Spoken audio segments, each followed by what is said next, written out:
Level 1. You open your eyes to an alarm you barely remember setting. You dress on autopilot. You sip coffee that tastes like routine. You step into a commute that feels like a small burial. At the office, the fluorescent lights hum like a slow metronome. You log in, you become a number. And in the quiet between emails, a different voice whispers. The one that remembers what you used to want. It feels distant, like a film you watched once, like a photograph left in a wallet. You tell yourself tomorrow. You tell yourself after one more review, one more quarter. This is the trap, not a locked door, but 1,000 ordinary clicks that close it bit by bit. Cinematic close. Your reflection in the dark monitor. Someone you're learning to ignore. Level 2. The lure is simple. Security tastes sweet. Paycheck, health benefits, a desk that belongs to you by assignment, praise that arrives in polite emails. You trade risk for comfort. You trade hunger for predictability. This trade looks smart on paper. On paper, your life makes sense, but your dreams are not presentations. They are weather. They demand different seasons. The trap is not the job itself. It's the bargain you make with yourself. You promise to pick up the brush later. You promise to write the novel after the promotion. You promise to start the business once the timing is right. You amortize your dreams across years you cannot see. The timing rarely becomes right. It rarely lines up with your courage. Level 3. Watch how it happens. Week 1. Enthusiasm. You plan audaciously. Week 2. Emails pile up. Week 3. Your calendar eats the time you thought you owned. Tiny things gnaw at big plans. Meetings expand to fill the space. Urgent opposes important. You become busier, not braver. The mechanism is subtle. A river of small compromises carves a canyon in your life. Inertia is seductive.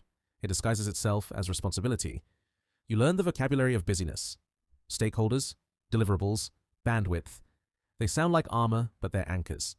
Identity shifts quieter than a whisper. You begin to define yourself by job title. You stop recognizing the edges of who you used to be. Level 4. Now measure the cost. You trade mornings for someone else's urgency. You trade weekends for recovery. Your true projects shrink into margins. Your late nights are spent scrolling instead of making. Friends become ghosts in your calendar. Passion grows thin from disuse. Your creativity becomes an afterthought, a hobby shelved in boxes. You start explaining your life apologetically. You say things like, "I'll do it when I'm free." But free is a horizon that always recedes. Your body remembers the weight of deferred longing. Fatigue becomes your constant currency. There is a small grief that routines cannot report. You feel it in the hollow of your ribcage. It is the loss of possible lives. Level 5. This is not doom. You are not trapped because you are weak. You are trapped because systems are excellent at remodeling desire. So dismantle the system piece by piece. Start with time. Guard it like a small, valuable animal. Block 2 hours twice a week for your project. Protect those blocks sacredly. No meetings, no emergencies. Small, consistent work compounds. Next, create friction for the daily grind. Say no to one obligation this month. Trade a social commitment for a studio night. Tell your manager you have a personal project and commit to boundaries. Own modest experiments. Launch a tiny version of your dream that needs 3 customers, not 3,000. Micro-commitments are radical. They recalibrate identity faster than grand gestures. Level 6 ritual matters. Begin the day with the thing you love, not the inbox. A 10-minute morning practice anchors you. Write 1 sentence, move for 10 minutes, make 1 piece. Momentum loves ritual. Leverage matters. Use what you already have. Your skills, your network, your small savings. Trade time for leverage. Automation, templates, collaborators. You do not have to quit tomorrow. You build a bridge. A soft landing is a strategy, not an excuse. Create a runway of 3 to 9 months of living costs. Test your idea while you still have insurance. Learn to sell before you jump. A small revenue line buys courage. Level 7. Plan the exit like a cinematic sequence. It's not abrupt. It is deliberate. You prepare scenes.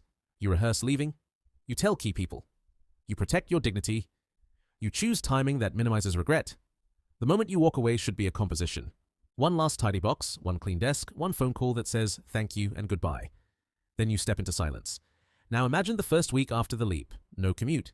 A sunlit apartment. Noise replaced by focus. You are clumsy and terrified and alive. You miss some parts of the old world. You celebrate small wins like their births. You wake at dawn to build. You answer only the calls that matter. Level 8. The hardest part is not leaving. It is living consistently inside the new life you designed. Loneliness arrives. Doubt arrives. Bills arrive. So does joy. So does freedom. You will make mistakes. You will rebuild. You will learn new resilience. You will make friends with instability. And slowly, the identity that felt stolen returns. You begin to call yourself an artist, a founder, a writer, a maker. You start to feel the contours of a day that belongs to you. Cinematic moment. You stand by a window at sunset. You are tired, but your chest is open. That whisper that used to be distant is now loud and clear. It says, keep going. Level 9. If you stay, that's honest too. If you hold both lives for a season, that's strategy. If you leave, be brave enough to plan the landing. Either choice needs intention, because intention is the antidote to the slow trap. Write your stakes down. The cost of staying, the cost of leaving. Make decisions with a compass, not with exhaustion. Level 10. Here is the final frame. Imagine your 80-year-old self. She is patient, lucid, and mercilessly honest. She asks one question. Did you spend your days for someone else's dream, or did you feed the small fire inside your ribs? You have time to answer. Not infinite time, but time enough if you act with clarity. So begin. Block the hours, make the small thing, test the market, tell one person, fail forward, leave with dignity when the day comes. Cinematic coda. You sit at a table you've set yourself. There is a cup of coffee you brewed with intention. Outside, the light is honest. You smile because you remember how it felt to choose you. End.